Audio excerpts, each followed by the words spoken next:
बहुत समय पहले प्राचीन भारत में विक्रमगढ़ नाम का एक राज्य था, जिस पर अत्यंत क्रूर और निर्दयी राजा विकराल सिंह का शासन था। राजा हर दिन एक नई लड़की से विवाह करता और अगले ही दिन अपनी उस नव विवाहिता पत्नी को फांसी पर लटका देता। राजा के इन कठोर और क्रूर फैसलों से उसकी पूरी प्रजा बहुत दुखी थी। राजा के मंत्री और दरबारी भी उससे बहुत दुखी थे, परंतु उनमें इतनी हिम्मत नहीं थी कि वे राजा के सामने अपनी नाराजगी व्यक्त कर सकें या उसे समझाने का प्रयास करें। पूरे राज्य में भय और सन्नाटे का माहौल था। राज्य के लोग बस इतना जानते थे कि राजा हर दिन एक नई लड़की से शादी करता है और अगली सुबह उसे मौत के घाट उतार देता है, परंतु वह ऐसा क्यों करता है, इसके पीछे का कारण कोई नहीं जानता था। राज्य के दक्षिणी छोर पर घने जंगलों के बीच एक बूढ़ा जादूगर अपनी बेटी सुदक्षिणा के साथ रहता था। वह राजा के कृत्यों से भली भांति परिचित था, इसलिए समय रहते नगर को छोड़कर जंगल में रहने लगा। उसकी बेटी सुदक्षिणा अत्यंत सुंदर, अक्लमंद और निर्मल हृदय वाली लड़की थी। वह अपने पिता के पास आने वाले हर व्यक्ति की सहायता करती थी।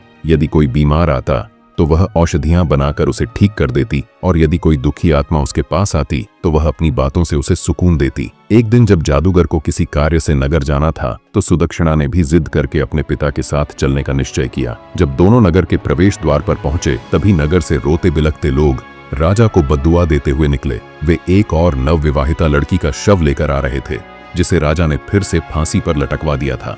यह दृश्य देखकर बूढ़े जादूगर को तुरंत सारी बात समझ में आ गई। उसने तुरंत अपनी बेटी से वहां से चलने के लिए कहा, परंतु सुदक्षिणा ने जब उन रोते बिलखते लोगों को देखा तो उसका हृदय द्रवित हो उठा।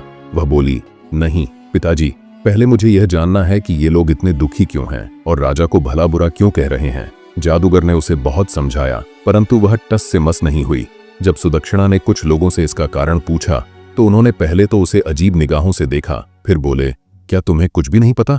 जब सुदक्षिणा ने इनकार किया तो लोगों ने अपनी पूरी पीड़ा भरी दास्तान उसे सुना दी। सब कुछ सुनकर सुदक्षिणा सन्न रह गई। कुछ देर बाद उसने अपने होश संभालते हुए अपने पिता से कहा, पिताजी, मैं राजा से विवाह करना चाहती हूँ। ये सुनकर जादूगर हतप्रभ रह गया और बोला, बेटी, क्या तुम पागल हो गई हो? तुमने अभी अभी सुना कि राजा अगले ही दिन अपनी पत्नी की हत्या करवा देता है। सुदक्षिणा बोली, पिताजी, मुझे भली भांति पता है कि मैं क्या कह रही हूँ, बस आप मुझे राजा के पास जाने की अनुमति दीजिए। यदि मैं अपनी बुद्धि, करुणा और सत्य के बल पर एक निर्दयी व्यक्ति को बदल सकती हूँ तो यह मेरे जीवन की सबसे बड़ी उपलब्धि होगी, वरना एक दिन तो सभी को मरना ही है और मृत्यु राजा के नहीं बल्कि उस ऊपर वाले के हाथ में है। बहुत कहने सुनने के बाद जादूगर को अपनी बेटी की जिद के आगे झुकना पड़ा। उसने भारी हृदय से अपनी बेटी को राजा के पास जाने की अनुमति दे दी। पिता से आज्ञा मिलने पर सुदक्षिणा ने उन्हें प्रणाम किया और एक दृढ़ निश्चय के साथ राजा के महल की ओर चल पड़ी। राजा विकराल सिंह प्रारंभ में इतना क्रूर और निर्दयी नहीं था। वह एक नेक दिल और अपनी प्रजा का भला चाहने वाला राजा था। जब वह विवाह योग्य हुआ तो उसके पिता राजा नंदसेन ने उसका विवाह रूपवती नामक राजकुमारी से कर दिया। रूपवती अपने नाम की तरह ही अनुपम सुंदरी थी। राजा विकराल सिंह उसके रूप का इतना कायल हो गया कि वह दिलोजान से अपनी पत्नी को प्रेम करने लगा। सब कुछ ठीक चल रहा था, परंतु एक दिन राजा के पैरों तले जमीन खिसक गई। वह कचहरी के कार्यों से निवृत्त होकर सीधा रानी महल की ओर गया। वहां पहुंचते ही उसने देखा कि उसकी पत्नी रूपवती एक गुलाम के साथ प्रेम लीला में लिप्त थी। यह देखकर राजा का संसार उजड़ गया। क्रोध और अपमान से भरकर उसने तुरंत अपनी पत्नी और उस गुलाम को जिंदा ही दीवार में चुनवा दिया। पत्नी की मृत्यु के बाद राजा एक अंधेरे गुमनाम जीवन में डूब गया।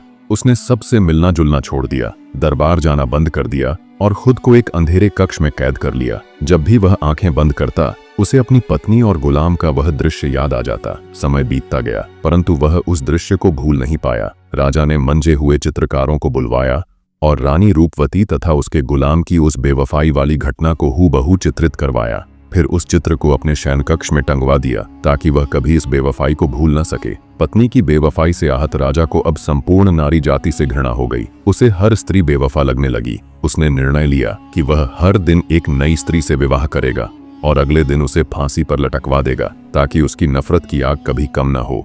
शुरुआत में राजा के इस भयानक फैसले का उसके मंत्रियों ने विरोध किया, परंतु क्रोध में अंधे राजा ने किसी की नहीं सुनी। तब से लेकर अब तक राजा निर्दयता और क्रूरता से भरा जीवन जी रहा था।